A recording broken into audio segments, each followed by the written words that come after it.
পূজাছ world চেনেললৈ আপোনালোক সকলোকে স্বাগতম জনাইছোঁ।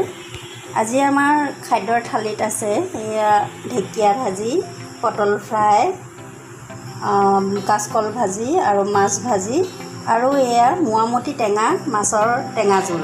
আৰু এই মোৱামতি মাছৰ টেঙা জোল আমি কেনেকৈ তৰকাৰীখন ৰান্ধিলোঁ আজি তাৰ বিষয়ে আপোনালোকক জনাওঁ। খাই খুব ভাল লাগে, আপোনালোকেও নিশ্চিতভাৱে খাই ভাল পাব। আহকচোন চাওঁ কেনেদৰে বনাওঁ।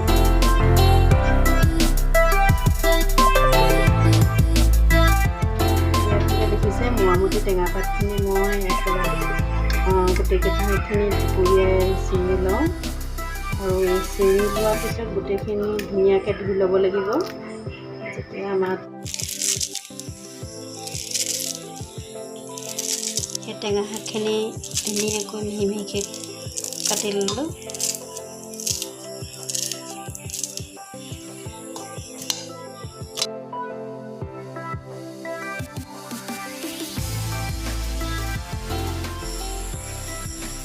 আজি মাছৰ টেঙা জোল বনাবলৈ আমি এয়া মোৱামতি টেঙা শাক ধুনীয়াকৈ ধুই সৰু মিহি মিহিকৈ কাটি ল'লোঁ আৰু মাছ, এইখিনি মাছ আমি ধুই বাছি লৈ ধুনীয়াকৈ ধুই ল'লোঁ।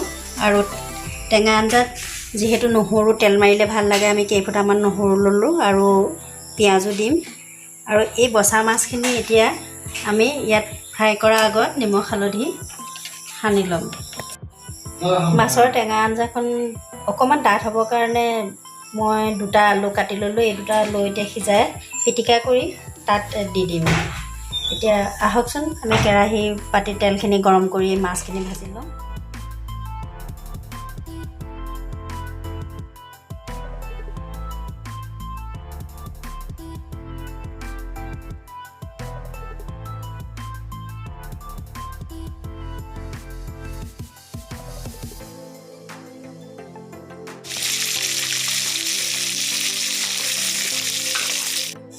এতিয়া টেঙা আঞ্জাত অকণমান ডাঠ হ'ব পৰাকৈ আলু দুটা সিজাই মই পিটিকা কৰি ল'লোঁ আৰু মাছখিনিও আধা ভজা কৰি লৈছোঁ। বেছি টানকৈ ভাজিলে মানে মাছৰ জোলটো ইমান সোৱাদযুক্ত নহয়, গতিকে অলপ কোমলমৰীয়াকৈ ভাজি ল'লোঁ। আৰু এতিয়া আহকচোন কেৰাহীত আমি তৰকাৰীকণ বহাওঁ। ইতিমধ্যে মই মাছখিনি ভাজি ল'লোঁ আৰু এয়া আমি সিজোৱা আলু আৰু পিঁয়াজ। এতিয়া আমি মাছখিনি ভাজি লোৱা তেলখিনিতে এতিয়া নহৰুখিনি প্ৰথমতে দি দিম। নহৰু ৰঙচুৱা কৰি লওঁ, এতিয়া পিঁয়াজ দি দিলোঁ। অকণমান লৰাই দিলোঁ।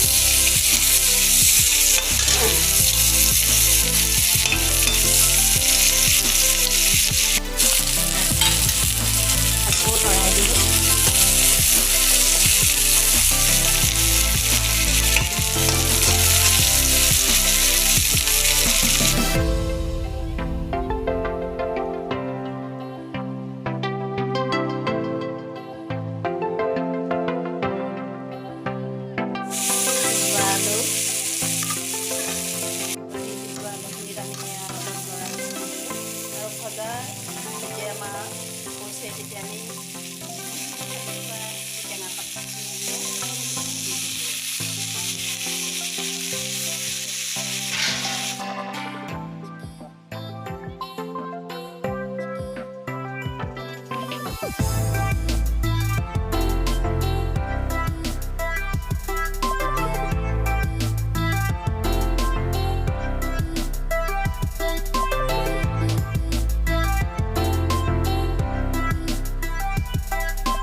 ইতিমধ্যে আমাৰ ধুনীয়াকৈ শাক আৰু আলু খুব ধুনীয়াকৈ ভাজ খালে আৰু আমি সেইটো চাই পানী গৰম কৰি থৈছিলোঁ আৰু সেই পানীখিনি এতিয়া ইয়াত আমি ঢালি দিম।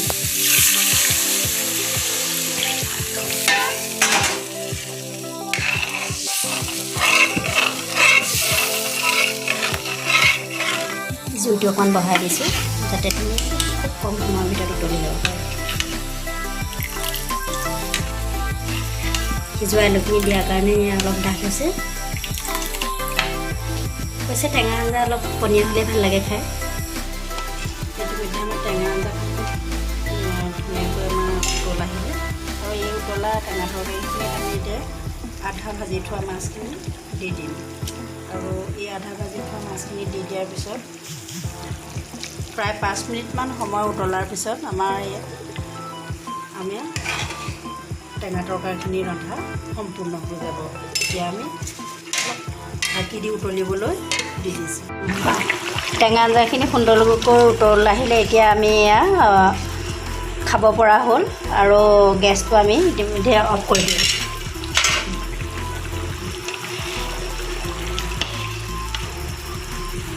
মাছখিনি ধুনীয়া হৈ আছে আৰু এয়া খুব সুন্দৰ আমাৰ ডাঠ হৈছে। টেঙা জোলখিনি ইতিমধ্যে আমাৰ হৈ গ'ল আৰু কেৰাহীৰ পৰা আমি বাতিত বাঢ়ি একেবাৰে থালিখন খাব পৰাকৈ সজাই পেলালোঁ আৰু নিশ্চিতভাৱে দেখি ভাল লাগিছে আৰু খাই নিশ্চয় ভাল লাগিব আৰু আপোনালোকেও এনেদৰে বনাই খাই চাবচোন। যদি ভাল পায় আমাৰ এই চেনেলটোত লাইক কৰিব, কমেণ্ট কৰিব, শ্বেয়াৰ কৰিব আৰু ছাবস্ক্ৰাইব কৰিব। ধন্যবাদ।